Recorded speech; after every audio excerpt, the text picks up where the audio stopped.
Hello and welcome to the Relationship Breakthrough Show from Aligned with Love. I'm Matt. And I am Rebecca. This is the place for people to have a magical, loving, intimate relationship. Thanks for joining us. Now let's get started.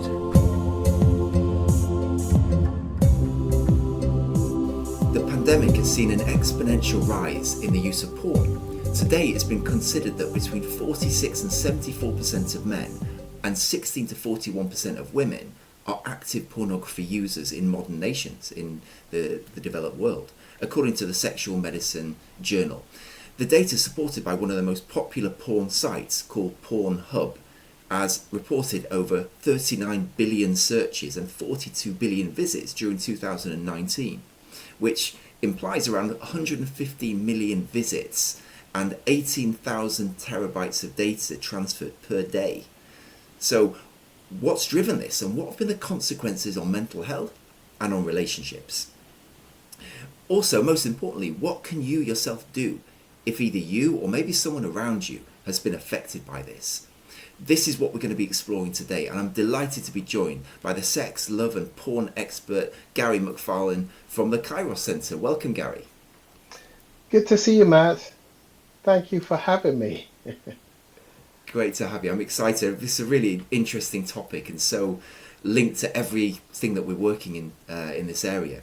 And the first thing I wanted to ask Gary, why do you think we've seen such a big increase in the use of pornography during the pandemic? It's a way of self-soothing, Matt. I was saying to somebody, the extended Christmas holiday period, particularly when we have an extra bank holiday, it is amazing. It's a sad indictment on us, but with that enforced extra time together at Christmas, come the new year, you'll see an increased number of people running off to lawyers essentially for the divorce process. And of course, if you multiply that by what COVID lockdown has done to people's mental health state, in the sense that enforced together, we were designed to be in relationship with others, and where we can't be in relationship with others, and of course COVID, working from home, will I have a job to go back to? Will there be redundancies? How will I? Lots of unanswered questions will cause people to go to their self-soothing processes, and porn is one of those self-soothing processes for managing emotions. I see. Thanks for that, Gary. So you mean that because people are more stressed than they normally would be because of the lockdown and maybe other factors, financial and so on, that the corresponding rise has really been, as people have been dealing with more stress, they need more of the stress management, which in this case could be porn. Regrettably, that's exactly right, Matt. And the travesty is that domestic violence has significantly increased as well. It is just one of the go-to coping strategies. And so, regrettably, yes. But porn isn't just about porn. It's not just about images. We perhaps will come onto it at a point later on. It's so much about the chemical fix that people get from viewing the images and doing the behaviors. Yeah, I'd love to understand that, Gary. So tell us about that chemical hit. You know, when people are using porn, what are the chemical hits that they're looking for at that point? Interestingly, Matt, it's not so much when people are using it, it's so much more about the chase, the anticipation of what I know I'm about to do is where it actually begins, even before the turning on the gadget, the computer, to view. It's the anticipation, which if you had visual, you'd see me patting my heart, which is the palpitation of anticipation, and with that comes the secretion of these really potent biochemicals, neurochemicals, neurotransmitters, you give it whichever name you want to, called dopamine, oxytocin, serotonin, norepinephrine, all sorts of combination of these chemicals. And of course, people have no idea of what. All I'm doing is Yeah. viewing porn or doing, what are you talking about? It's the chemicals that people become used to and don't realize they're going to become reliant upon getting these chemicals into their body. The body becomes use dependent. The physiology of their body is changed by repeatedly going back to the behaviors as my go-to, but they have no I idea see. that that is what's happening. I see. That's interesting, Gary. So talk us through, like, from being, let's say, just something pleasurable, which could be one of a number of different things. How does it go from being just something pleasurable that somebody does to really being a problem and being what you might call an addiction? Yeah, such a great question, because what we need to remember is so much of this is set up in childhood. And so, folks, you are dealing with the 10-year-old, the 11, the 12-year-old. And so often I came across my father's stash of, I came across, or the mobile phone I was using, or a friend that sent me an image, and I started to view. And the innocency of viewing the stuff, the brain says, wow, why not alcohol? Why not something else? We are actually, it's the brain that chooses the fix, the go-to, rather than you. So often anyway, there's a co-addiction waiting in the wings, like long periods on my PlayStation or something else is waiting in the wings when you don't go to the porn. So once you start going to the porn, there is this drip feed of those potent chemicals that's going into the limbic part of the brain, really, and it feels Yeah. so good. It feels so nice that I want to do this and I want to keep doing this. So the next time one is feeling out of sorts, whether it's stress, upset, tensions, conflict in relationships, the brain says, in a sense, let's go and do that thing we did the other day. And now, by keep on going back to that place, like on the hamster wheel, the body is getting its fix of those chemicals being pushed into the brain, essentially, I by see. I repeatedly see. getting the taste of the chemicals over and over and over again. The physiology of the body is now changing to become use dependent on it. So when the person now doesn't want to even do this anymore, it's boring, I'm fed up with this, I want to stop, they actually find they can't stop. The midnight hour when I want to just go to sleep, and the body actually is saying, give us our fix, give us our fix. No, I'm not doing this anymore. Give us our fix. And an hour, 2 hours later, just succumb because I just can't sleep. I needed to do this just to get to sleep. Now you've got a problem I see. because you can't Yeah, just I stop. see. I get it. So people get to the point where it becomes such a habit that they just got to keep doing it. They feel that need. I was going to ask about that, Gary, because quite often people say, "Oh, I've got an addictive personality." I'm wondering, what's your view on that? Is it true that some people are just more susceptible to getting caught in addiction in that way? Yeah, it's one I've never fully bottomed out, the extent to which there is a truth about it, because I think the way I'd interpret that is I have a propensity towards repetitive behaviors, no matter what it is that I put my hands to. Now that might be it, and that might be true. The problem of what makes something an addiction, Matt, as opposed to a compulsion. So we can all have a compulsion towards lots of different things that we do repetitively, but that's not necessarily going to become an addiction. The difference between a compulsion and an addiction is the type of behavior that one gravitates to.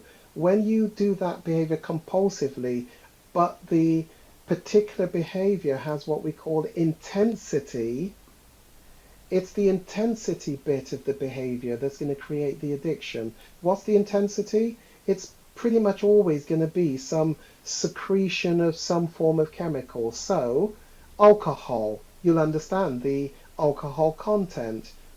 Illegal drugs, you'll understand the chemical that goes with the illegal drugs. With porn, it is again chemicals, but this time it's not the illegal drugs, it's the self-manufactured chemicals in the body that is actually giving the high, that gives the intensity, that therefore creates the addiction over time. I see, of course. So you think some people, if you're more prone to maybe get addicted to one thing, then it could be that something else could also come into that place. Like, let's say I deal with my gambling addiction, but then all of a sudden I find myself addicted to something else, too much sugary food or something like that. Does that happen in your experience? So what tends to happen, Matt, is actually it's not often people have just one addiction. Most people with addictions will tend to have a co-addiction. I call it the one waiting in the wings. So I can be doing some really good work with a client where the porn use is going down. Thanks very much, this is really working really well. But what they haven't recognized is in another part of their life, they're drinking, let's say, an extra glass of wine or extra glass of beer, bottle of beer with their meals. And it's only when they put out the recycling bin that they start to see the extra numbers of bottles they're putting out. And what they haven't realized is, whilst they've been watching the front door, the porn has been going down. They haven't noticed that through the back door, there's another behavior that's taking the place, because porn isn't about porn and images. It's about a way of self-soothing and managing emotions. So when you get rid of one, the brain will tend to bring in another one to help manage emotions. I see. So in the worst case, Gary, what you're saying is it could be a bit like a revolving door, where one goes out and another one comes in. Another one comes in, because it's all for Yeah, self-soothing. What that does I mean, see. Matt, is we may have to take a client right back to childhood where they never learned more appropriate, positive coping strategies. I see, of course. So that's where I wanted to go, really, Gary. So, well, before we come on to that, in terms of other potential self-soothing, I wanted to just ask and clarify this point around, love and sex and porn addiction. People talk about being addicted to love, being Yeah. addicted to sex. Would you say that they're one and the same, or it's like different variants of a similar thing, or how do those sit together, would you say? They really are all different. First, we've got to remember, arguably, there's no such thing as sex addiction. It doesn't have a proper definition. You could say it's a colloquial term that we've all accepted. It's starting to become properly acknowledged, really, by the World Health Organization, given the term sexual compulsion or compulsivity. But the term sex addiction is really what most of us just use as an all-encompassing term to cover any of those behaviors. But if we really break it down, there is a difference between, see, porn is only one facet of sex, because the somebody may do porn but not do prostitutes, not do voyeuristic behaviors, and so you'd move into sex addiction because it's much more other activities, not just porn, sexting, prostitutes, escorts, voyeuristic, exhibitionists, etc. And I guess all of those might come under the gambit of sex addiction, where porn may not even be something they do because they only do escorts, prostitutes, etc. Now, I the love see. addiction bit, what you're always looking out for with the love addiction is the desire and need and propensity to interact with other people in some way. Because the interaction with other people gives this false sense of being wanted, desired. It gives a sense of feeling secure in relationships, so to speak. It gives a sense of people want to be with you, because there's a desire to be interacting with others, which gives that sense of being wanted. Now, that always gets is because something has got set up back in childhood, something called attachment issues. Now, it's really hard to open that one up and start to talk about that one. So let me just tell you, it's something called attachment, and attachment just has to do with a disruption in the bonding between the key caregivers. That's typically a mum, a dad in early childhood, that creates that sense of separateness that was too early for the child's brain, so that the brain reacts to that separateness and learns not to rely on those key people, but to become, in a sense, independent, yet absolutely desiring to be in relationship, but not finding those relationships safe enough to hold me, because you might Yeah, let me go and lost. That's it's hard I to get understand it. it from that. Yeah. Yeah, there are lots of different aspects, aren't there, Gary? There's so many things that we could unpack. There's probably Okay. a whole series of Yeah. episodes there we could go into. But I just wanted to Totally. touch on that.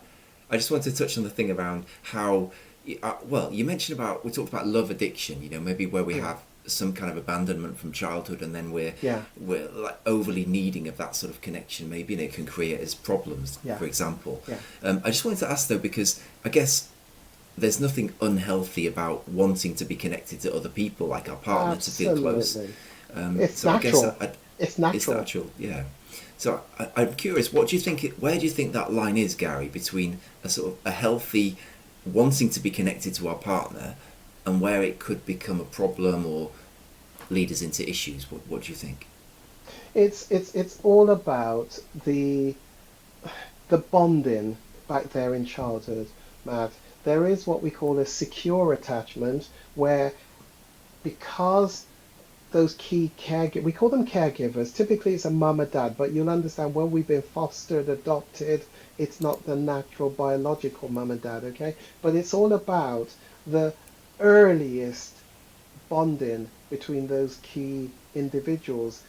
And I always use this expression, they essentially become the lighthouse in our lives, Matt, because we are the ships, and we need to learn to grow and develop, but always having recourse back to the lighthouse as the source of making sure I'm doing it right and being able to make mistakes. But something happens when that key lighthouse isn't fully available to the child for whatever reasons. And it's not always a criticism of that key parental figure, the lighthouse. It could be postnatal depression. It could be something that affects them emotionally. It could be their own issues, but the child detects they're not fully available to help me in my development. And when that gets disrupted, that bonding, the child experiences a sense of being let go too soon,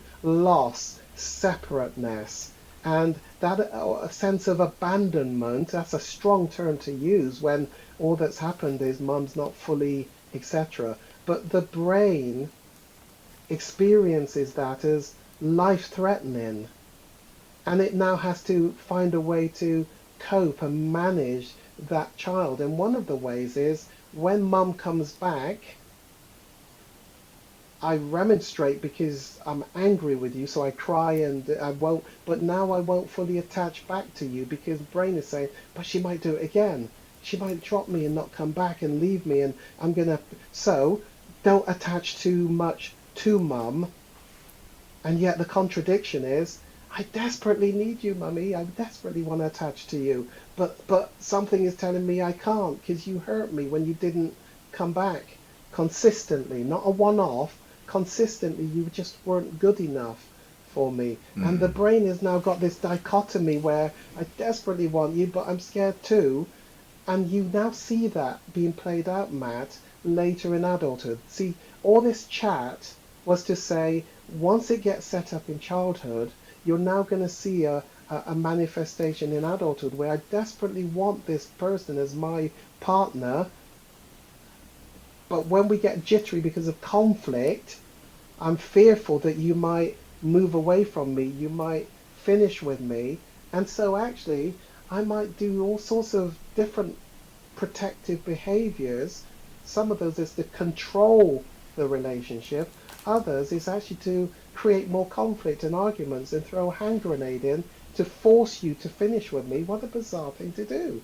But I want you. Yeah, but if I'm scared you're going to finish with me, it's better if I get you to finish it and I'm in control than you do it to me when I wasn't ready for you to do it to me, just like what happened back there when I was a child. That's so fascinating, Gary. I love the way you explain that. And the thing that really came across to me there when you were describing that is this like inner conflict. Yeah, it's like on the one hand I want one thing, which might be a lovely relationship and my partner to be with me, but then I've got this other part of me which is trying to play something else out, almost like we're trying to recover from something. What sort of emotions would a person be going through, or would we be going through, Gary, if we're dealing with that sort of inner conflict? Yeah, And how could that then affect our relationship? I love the way you put that, Matt. Conflict, that is an absolute inner conflict. Can I call it absolute turbulence? Because we desperately want to be in relationship and bond with key people, but it's too scary to allow ourselves to fully bond. And so that dichotomy, that conflict is constantly going on in that person's life, which is hard work to keep up.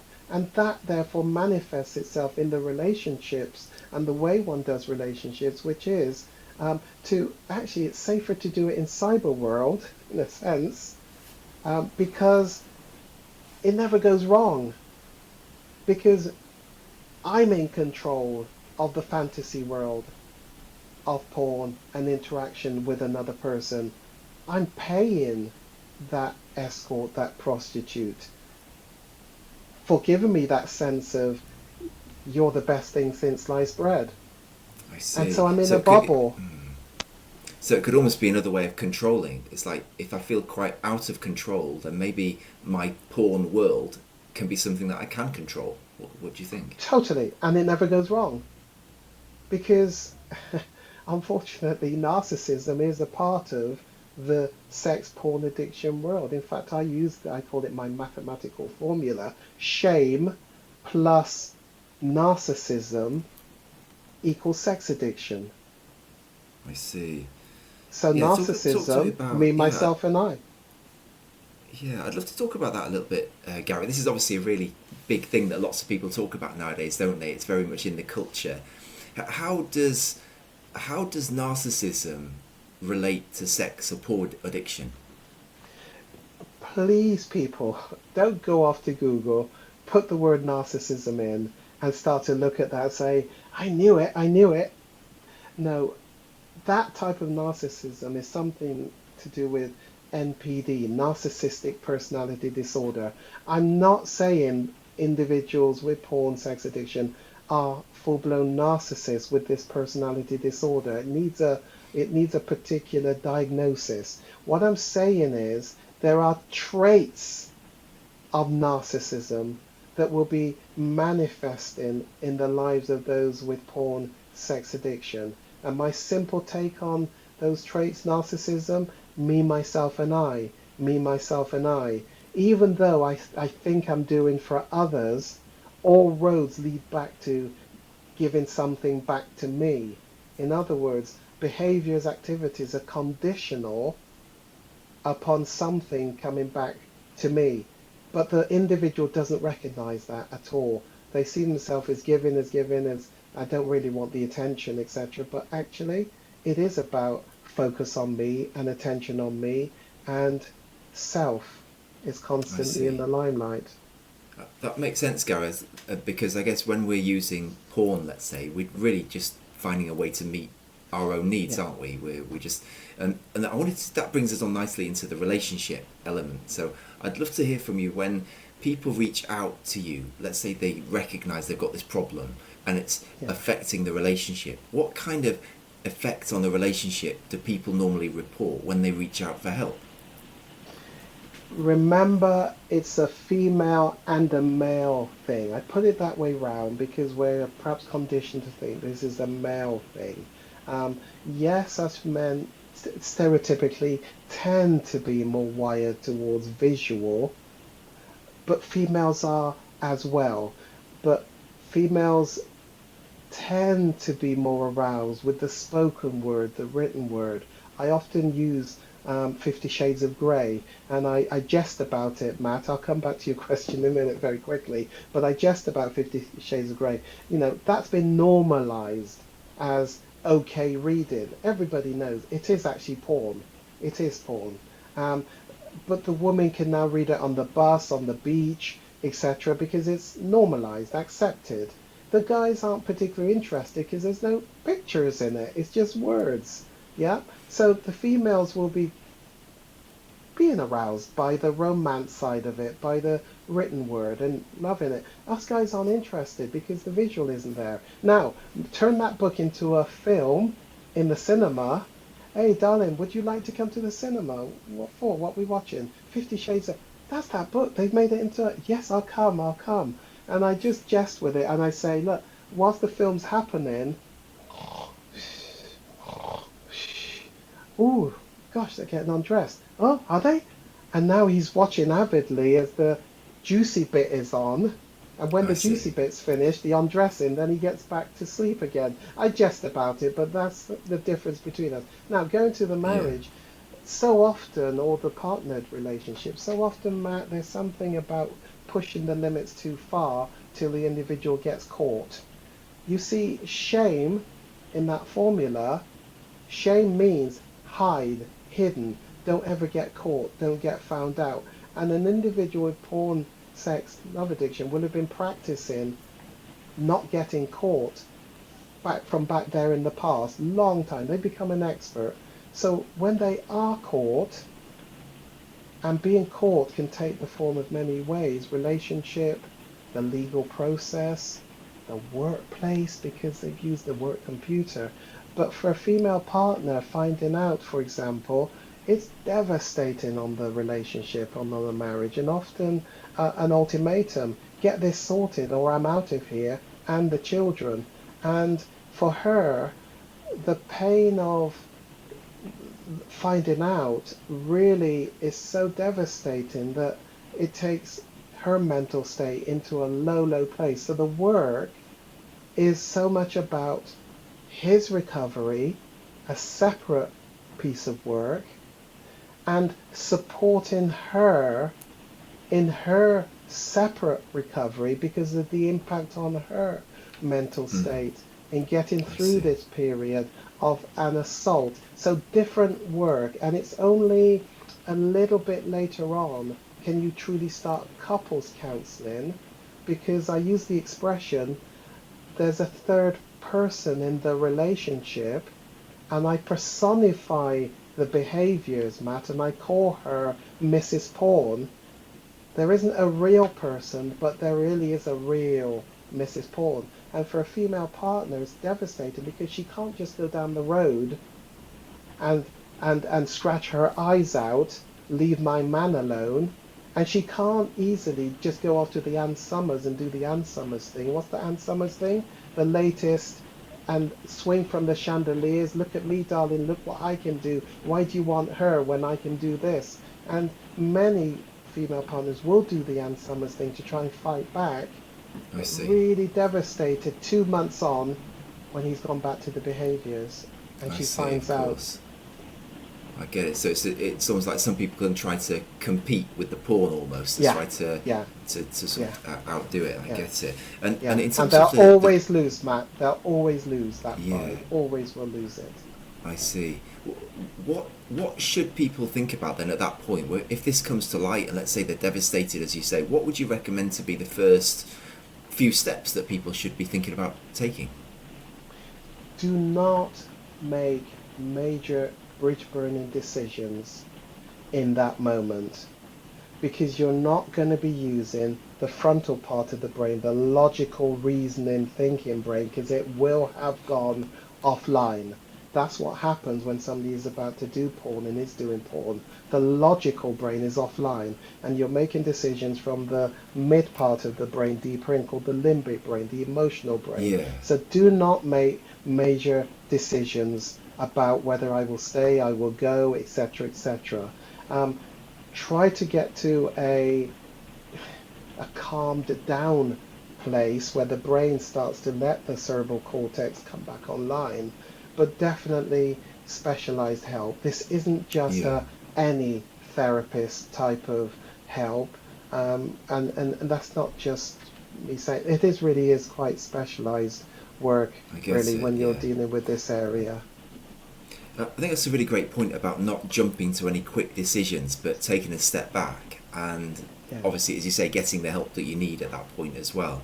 Um, so, and you say that there are two different aspects the way you look at it. Firstly, the porn users recovery or reducing or Yeah. avoiding using that, and then there's the impact on the trust of the other person as well.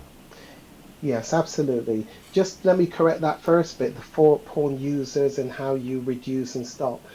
There's stages to that. What you don't necessarily do is jump to a recovery program. The person is doing what they're doing for a reason. It's self-soothing, it's managing emotions, COVID, stress at work, um, possible redundancies. It's the brain's go-to manage emotions. And so what that means is they're likely reverting to coping strategies that they learned back there in childhood, in which case just put in a recovery program of tools to use to try and stop is a short-term fix, really. What you need to do is go back to, why am I doing this behavior? What is the role, the function, the purpose which the behaviors serve? And then start to Yeah. see how it came into my life. Maybe whilst I was being bullied, maybe mum and dad were going through a tough time. I was listening to their arguments. They eventually went on to divorce. In that midst of all of that, I came across this behavior on my phone. I started doing, and somehow I learned to just manage the emotions in the home by going to my opting out into cyber world, into porn. And so what we need to do is look back and say, what was the purpose it served then? Because it's still serving a purpose now, so that tensions in the home have gone. I'm now an adult, but tensions in the workplace has so my brain says, let's go and do. And so there's something about some work to process unresolved past issues before you go to a recovery program, Matt. I see. That makes perfect sense, Gary. As you say, otherwise it could just be a sticking plaster, couldn't it? And It's a we say, sticking plaster. well, yeah, just stop doing the thing. But actually, there was something maybe you needed to learn from that, something deeper to recognise. So that sounds really, really positive. I was going to ask as well, Gary. You mentioned earlier briefly, but I'd love to hear what your thoughts are regarding the differences or similarities between men and women in terms of how we're potentially drawn into this kind of addictive behaviour. Yeah, I'm in danger of being seen to be too stereotypical. And forgive me, folks, for that. But there is a difference mostly between men and women. And as I say with the book, The 50 Shades of Grey, that was my crude way of trying to show. You see, a lot of women may be doing romantic novels and see no issue in it. But if a man were in the bed viewing porn, he'd be in serious trouble. But the romantic novels, which have gone up notches because the Mills and Boons, whoosh, back 30 years ago, is not what the stuff reads like today. And it is porn. It's just a different way of doing porn. And so the addiction can slip in without women recognizing that, although they're not necessarily watching the visual stuff, they are reading the stuff, which is giving the same type of secretion of those potent hormones into the body as the visual. It's a different way of getting the chemical fix.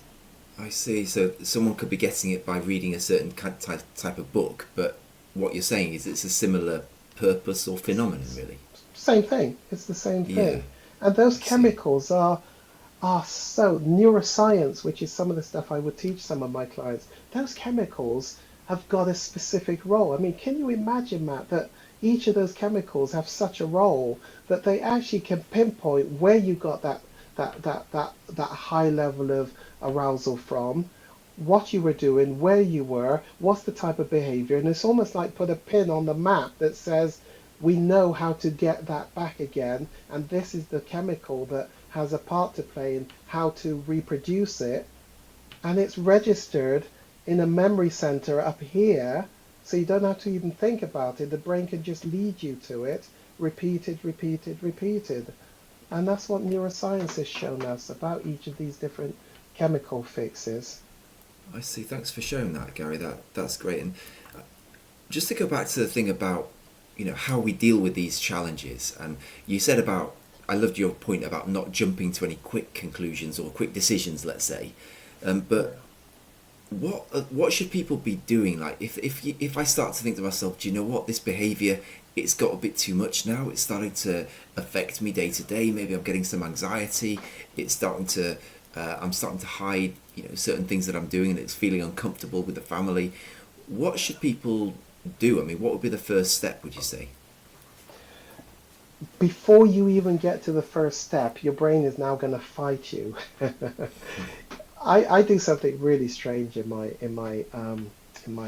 sessions with clients, Matt. I cut the top of their skull off and I lift their brain out and I put it on the chair next to them, and I say something weird, which is, your brain is not your best friend. Your brain is going to sabotage, and it is not going to work with you. Your brain gave you a coping strategy back there in the past, and it believes it works. And you're now about to think about trying to get some help to get rid of it, and your brain is in consternation because the brain is saying, why? And anyway, I can't join you because I don't know what you're going to replace it with. So for a period of time, your brain is going to be watching on the side, sabotaging and not working. So I use something strange. I use rewards and treats. For even the smallest gain, give yourself a reward, a treat.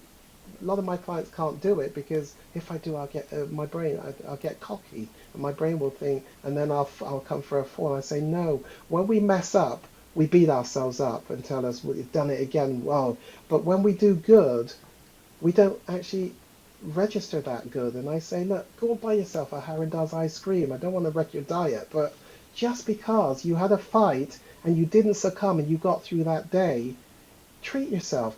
Because when the brain starts to see some good treats for positive outcomes, it might start to work with you, Matt. So it's something like that. So you then need some professional help, because it really is a true addiction, even though many people don't believe it is. I see. Fantastic. That's great to hear. And just leads me on to my last point, actually, Gary. I wanted to let people know, how can they find out more about what you do? If people are listening and saying, this really resonates, I need to work on this myself, how can they get in contact with you? My website is my organisation is the Kairos Centre, and Kairos, Kairos, and the website is, I'm sure you'll give a link to it, but it's Kairos-Centre.com. Kairos-Centre, CENTRE, is that the American way? .com. Kairos-Centre.com. Just go onto that website. You'll get a lot of information on there, but then you could send me an email and I'll gladly send you some literature, some more information, and just say, look, why not just have a 1-hour session with me where I will help you to navigate this terrain of porn, sex addiction, and answer all of your questions. You're not committed to do anything else after that 1-hour session, but at least I've answered your questions. You're better informed, you're better knowledgeable. Knowledge is power. And with that knowledge, you can then decide what you do or don't do afterwards. But arm yourself with accurate information. Fantastic. If you go straight to And Google, we certainly will include we'll certainly include the link, Gary, as you say, in the show notes, so people can link through there as well. And just to say again, a massive thank you, for joining us today. Were there any final comments or thoughts that we haven't covered that you think are really worth mentioning, just to wrap up? Yeah, it's something that I've got, which is, there really is a pandemic with porn increase, and there's a lot of folks that would have never thought that they would have a porn sex addiction.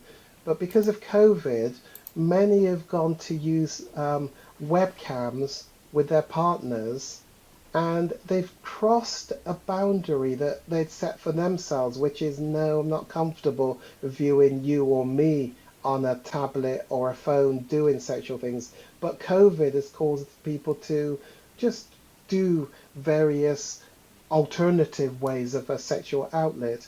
But once the brain has got used to looking at somebody on a camera image, it's a very discreet next step to not realizing that you're actually viewing somebody else porn on a video. And many people after porn lockdown, after COVID lockdown coming out, may actually find that they are compulsively drawn back to the porn viewing and would never have imagined that that was them.